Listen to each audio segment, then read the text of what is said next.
हाँ प्यारे बच्चों, वंस अगेन गुड मॉर्निंग। आज ही की डेट में 22 अप्रैल में ही हम लोग लेक्चर नंबर कौन सा हो गया था आप लोगों का? 8 हो गया था ना। अब लेक्चर नंबर 9 डिस्कस करने जा रहे हैं। तो यूनिट वही है, समझ ही रहे हो। यूनिट 2 है, चैप्टर 1 है,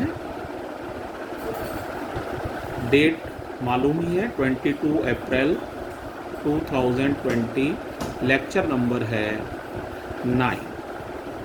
और क्या पढ़ाना है तुम्हें याद ही है, मुझे पढ़ाना है रेजिस्टेंस इन पैरेलल। तो रेजिस्टेंस इन पैरेलल, या कह सकते हो पैरेलल कॉम्बिनेशन ऑफ रेजिस्टेंसेस। तो दोनों ही तरह से कह सकते हो। देखो पैरेलल में बच्चों क्या करना है, जरा देखो इसे समझो। पैरेलल में क्या करना है, तो देखो बच्चों ये 3 रेजिस्टेंस हैं। इसका नाम क्या है? R1। ये दूसरा रेजिस्टेंस है R2। ये तीसरा रेजिस्टेंस है R3। तीनों को ही हमने देखो एक पॉइंट पर कनेक्ट किया है।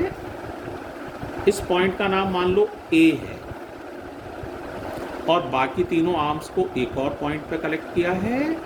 इस पॉइंट का नाम B है। केयरफुली देखो तो रेजिस्टेंस R1, R2 और R3 तीनों A और B के बीच में जुड़े हुए हैं, है ना। और A और B के अक्रॉस हमने एक बैटरी लगा दी है जिसका पोटेंशियल डिफरेंस या वोल्टेज V है। ठीक है, A और B के बीच में एक बैटरी लगा दी है। अब इसका असर क्या होगा? बैटरी का ये लंबी वाली लाइन है ना, ये लंबी वाली लाइन ये पॉजिटिव टर्मिनल है, ये छोटी वाली लाइन नेगेटिव टर्मिनल है। अब बताओ करंट किस टर्मिनल से चलाओगे बेटे? पॉजिटिव टर्मिनल से। तो करंट चलेगी I। जब I चलती हुई A पर आ जाएगी तो I को जाने के लिए 3 रास्ते मिलेंगे। तो क्या होगा? करंट बट जाएगी। कुछ करंट R1 वाले रास्ते को फॉलो करेगी, कुछ करंट R2 वाले रास्ते को फॉलो करती है, कुछ R3 वाले को। अब आप एक सवाल ये होता है, क्या सर करंट बराबर बराबर बटेगी? नहीं, ऐसा मैंने बिल्कुल नहीं कहा। बटने का तरीका ये होता है जिसमें रेजिस्टेंस कम होगा ना उसमें करंट ज़्यादा जाएगी। रेजिस्टेंस रुकावट है करंट के रास्ते में, तो अगर रेजिस्टेंस कम होगा तो करंट का चलना आसान होता है, इस हिसाब से बढ़ती है। तो प्यारे बच्चों मान लो इसमें से बहने वाली करंट I1 है, इसमें से बहने वाली करंट I2 है, और R3 में से बहने वाली करंट I3 है। यहाँ आके सारी करंट फिर मिलेंगी। तो I में से तो तीनों बटी थी, तो मिलकर ये वापस कितनी हो जाएंगी? I1, I2 and I3 all together make again I। तो I इस तरह से चलेगा। अब आप कहेंगे इसमें खास बात क्या है? बहुत ध्यान दो। All resistances are connected between 2 points A and B, so potential difference across each resistance will be same. एक बार मैं रिपीट कर देता हूँ, थोड़ा सा लड़खड़ा गई था जवान मेरी। Potential difference across each resistance will be same. यहाँ V1, V2, V3 नहीं करोगे, क्योंकि A और B के बीच में जो पोटेंशियल डिफरेंस है उतना ही पोटेंशियल डिफरेंस R1 पर होगा, उतना ही R2 पर होगा, उतना ही R3 पर। तो अंतर समझ में आया तुम्हें? सीरीज में करंट सेम होती है और बढ़ता है V। पिछले वाले आर्टिकल की बात कर रहा हूँ। सीरीज में करंट सेम होती है और डिवाइड होता है V बराबर V1 plus V2 plus V3। ये सीरीज में था। अब बात कर रहा हूँ इस आर्टिकल की, पैरेलल की। इसमें उल्टा है, ठीक उल्टा। बढ़ती है करंट I बराबर I1 plus I2 plus I3, लेकिन V सेम रहता है। तो बहुत ही बड़ा डिफरेंस है।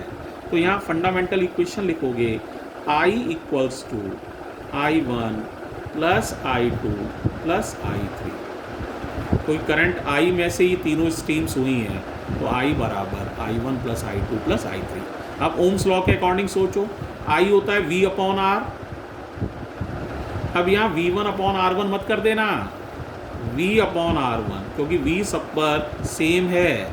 सिमिलरली यहाँ पर भी यही करना, V/R2, और यहाँ पर बेटा करना V/R3।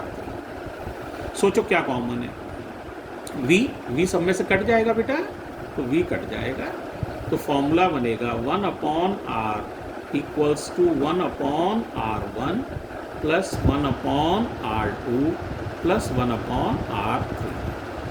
पैरेलल कॉम्बिनेशन था ना, तो याद रखने के लिए यहाँ पर ना मैं P लगा दे रहा हूँ, P माने पैरेलल।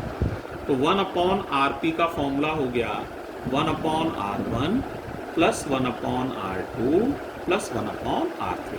ठीक है बेटे। अब देखो कुछ पॉइंट्स जो नोट रखने हैं, दिमाग में रखने हैं, इम्पॉर्टेंट पॉइंट्स हैं। पहला पॉइंट तो हम लोग डिस्कस कर ही चुके हैं, PD across each resistor is same. Very very important point. तो PD across each resistor is same, यानी PD यानी पोटेंशियल डिफरेंस हर रेजिस्टेंस पे बराबर होगा। मैथमेटिकली लिखोगे V इक्वल्स टू कॉन्स्टेंट, या आप B को लिख सकते हो IR बराबर कॉन्स्टेंट, या R को नीचे ले जाओगे तो I is proportional to 1/R।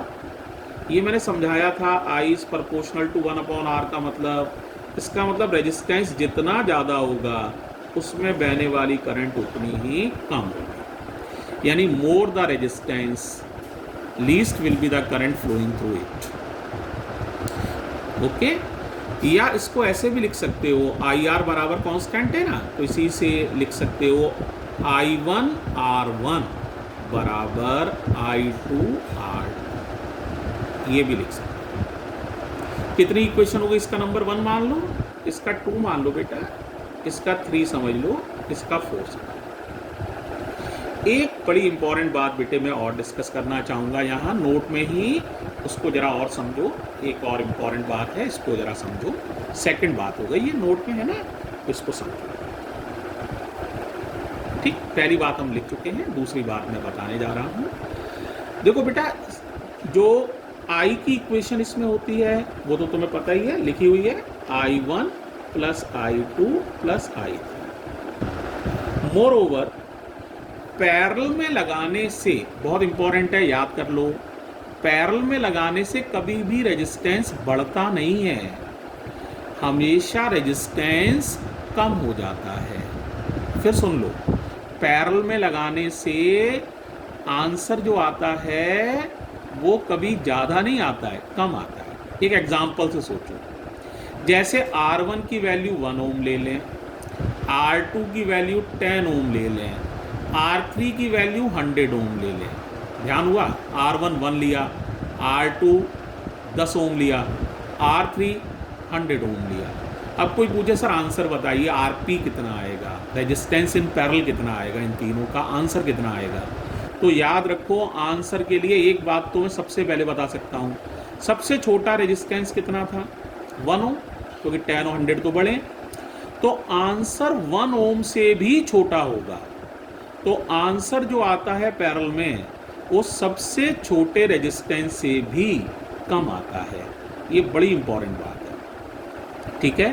तो इफ़ R1 की वैल्यू 1 ओम है, लिख भी दे रहा हूँ समझाने के लिए, R2 की वैल्यू 10 ओम है, R3 की वैल्यू 100 ओम है, तो कोई पूछे RP कितना होगा, तो it will be lesser than 1 ohm. Calculate करेंगे तो एग्जैक्ट आ जाएगा, लेकिन इतना बता सकते हैं कि ये 1 ओम से भी छोटा ही होगा। इसी तरह से अगर दो रेजिस्टेंस हैं बराबर वाले, इन्हें पैरेलल में लगा दिया जाए तो आंसर कितना आएगा, RR है ना, तो आंसर आधा आएगा, R/2। 3 रेजिस्टेंस है मान लो, तीनों बराबर हैं, पैरेलल में लगा दिया जाए तो आंसर कितना आएगा, R/3। If n equal resistors are connected in parallel, तो बताओ आंसर कितना आएगा, सोचो। देखो यहाँ 2 थे ना तो अपॉन 2 आया, यहाँ 3 थे ना तो r/3 आया, अब यहाँ n है तो rp कितना आएगा, r/n। यानी बेटे मैंने लास्ट में तुम्हें सिर्फ ये बताने की कोशिश की है कि पैरेलल में लगाने से भाई साहब रेजिस्टेंस बढ़ता नहीं है बल्कि कम हो जाता है, तो ये ध्यान रखने की बात है। इसी के साथ ये लेक्चर नंबर 9 में फिनिश कर रहा हूँ प्यारे बच्चों। अब लेक्चर 10 में मैं चर्चा करूँगा colour code of carbon resistances की, सो बी केयरफुल।